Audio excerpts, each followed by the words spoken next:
Epilogue. Sins of the Father. James Cox flew up the street through the pouring rain. His strength burst out of pure terror. If the devils wanted him tonight, they would have to cut him down as he ran. Lightning sliced the sky, its thunder shaking through the street, concurrent with the flash. James flinched sideways but kept on, galvanized. The searing whiteness had revealed salvation. He would not be denied. Bathsheba stood frozen in the middle of the intersection ahead, terrified, eyes rolling. James slowed as he approached. Her reins dangled before her. James knew his brother must be coming, but he did not look back. If he saw Harlan tearing through the streets after him, his own fear would spook the horse and he would die. He ignored Bathsheba's front hooves and the damage she would do to his head if she reared and lashed out. He reached out trembling fingers and grasped hold of the wet leather reins. He could feel her tension building, ready to explode. He eased to her side, grasped the pommel, slid a foot into the stirrup, and leapt into the saddle. Bathsheba let him guide her head around. Then he kicked her flanks. She heeded the command, eager, charging away through the streets of San Quentin. James never looked back. When Renoir opened his eyes, lightning flashed. He saw Donnie McMaster dragging him by one arm and a big dead German sergeant hauling him by the other. He felt the back of his boots juddering as he was pulled across the cobblestones. He heard Donnie ask the dead German, "Where are we taking him, Papa?" The dead German grinned. "In case you ain't heard, hanging party ain't over yet, sonny. Not by a damn sight." Then Renoir flickered out. Wolfgang opened his eyes when the rope around his neck cinched an inch tighter. His hands were bound in front of him with telephone wire. The fingers had begun to numb from lack of blood flow. He felt his legs dragging behind him, ankles also strapped tightly together. He looked up through pelting rain and saw the silhouettes of the men carrying him, backlit by stuttering lightning as they hauled him toward the towering San Quentin Basilica. He saw Sergeant Renoir hanging limp in the arms of two other men. Then they stopped. Wolfgang felt the hold on his underarms release, and he hit the ground full force. The back of his head bounced off stone, and the wind was knocked out of him. He grunted in pain and rolled onto his side. When he opened his eyes and looked up, he saw a dozen dead men coming out of a shadowed alleyway. Daddy Cox, Sheriff Coombs, Donnie McMaster, and Big Don stood over their pair of prisoners as the men approached. Donnie peed in his pants. He knew the Romans had come for him. "How do, fellas?" asked Daddy Cox. The leader of the squadron stepped forward. "Da nobis captivum." Latin was not in Daddy Cox's bailiwick. He shrugged. "Didn't catch a lick of that, boy. You're going to have to speak the English." The dead man turned to his fellow Romans. "Take him." The squadron stepped forward. Daddy did not require a common language to understand what would happen if he resisted.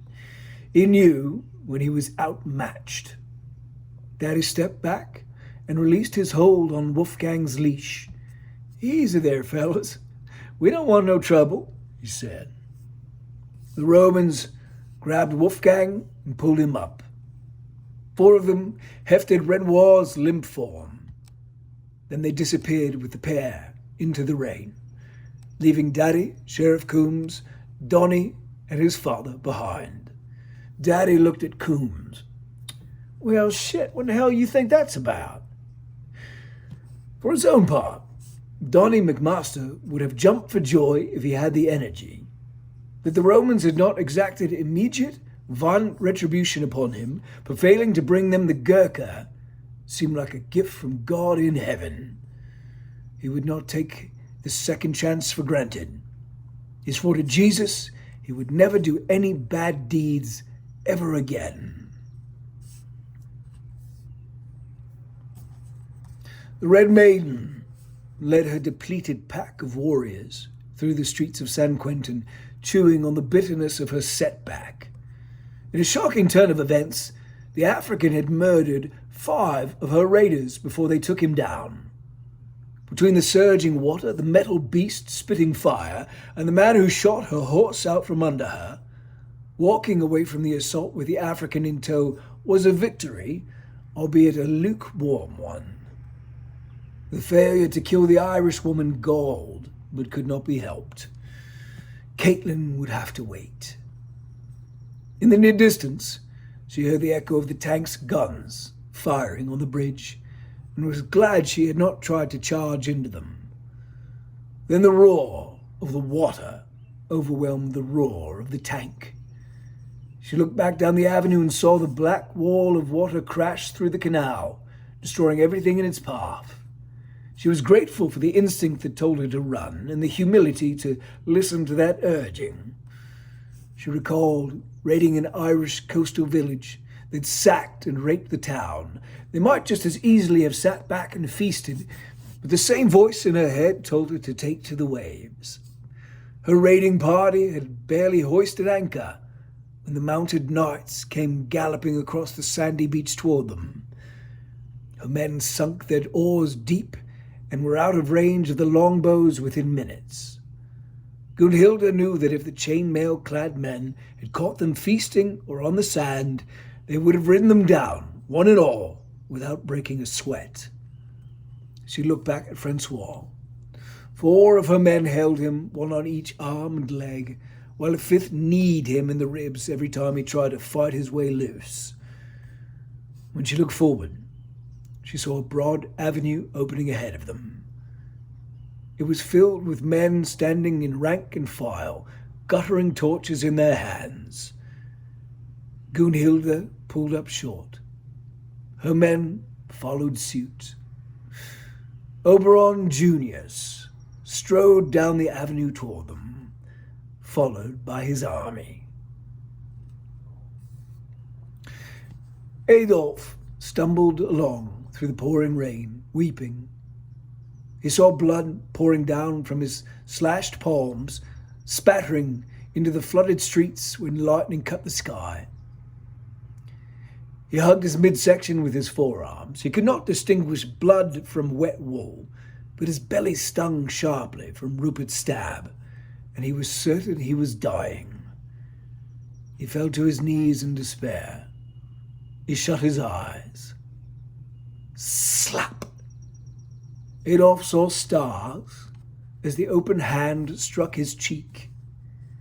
Adolf's eyes shot open, and he found himself kneeling in sand. The bright desert sun was half blinding. He looked down at his hands. They were unmarred, as was his belly. He looked up, and the hand that slapped him swung again, splitting his lip and making his ears ring.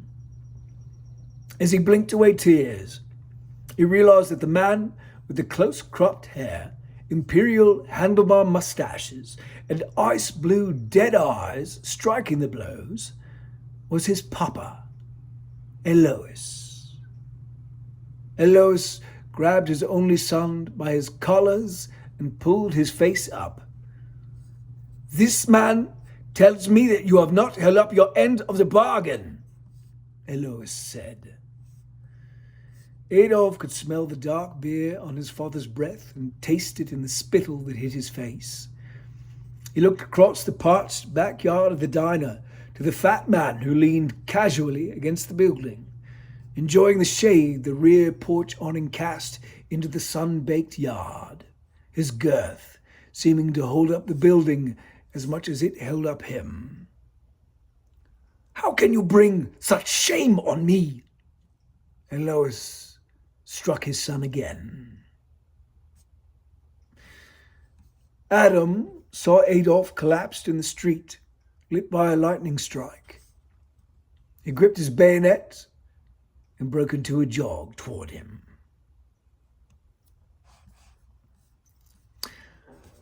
Isaiah pressed the heels of his palms against his eyes. The roar of the tank vibrated through the whole of his body. The heat, after the snow and the downpour, felt like a blessing, even with the stench of the burning gasoline. He could imagine letting it lull him to sleep and awakening with the dawn, wedged between Caitlin and the Chinaman, Black Betty at his feet. But he knew if he slept where his dreams were likely to take him. He forced his eyes back open. "Hey!" he hollered to Li Peng. Peng looked back over his shoulder. "Hold up for a minute," Isaiah said. Peng decelerated and the tank sat at idle. Isaiah stood and came to the front of the tank. "Say, Sergeant, how'd you feel about making a loan of that Lewis gun to me for the night?" Peng cut the engine and the tank died. Caitlin looked up at Isaiah. "What are you doing, Isaiah?" Caitlin asked. "Only thing I can. Last I seen Francois, he was living. Till I seen him dead with my own eyes, I got to assume that's still the case. If I leave him behind now, I ain't ever going to be able to leave him behind. You know what I mean?" 5 minutes later, the agreement was in place.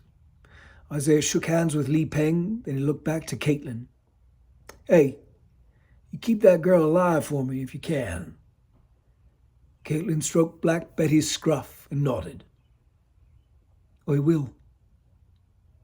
Then Isaiah and Judajai Pandit climbed out of the tank and jogged into the diminishing rain toward San Quentin's overflowing canal. In moments, the black mist embraced them, and they vanished into its bosom.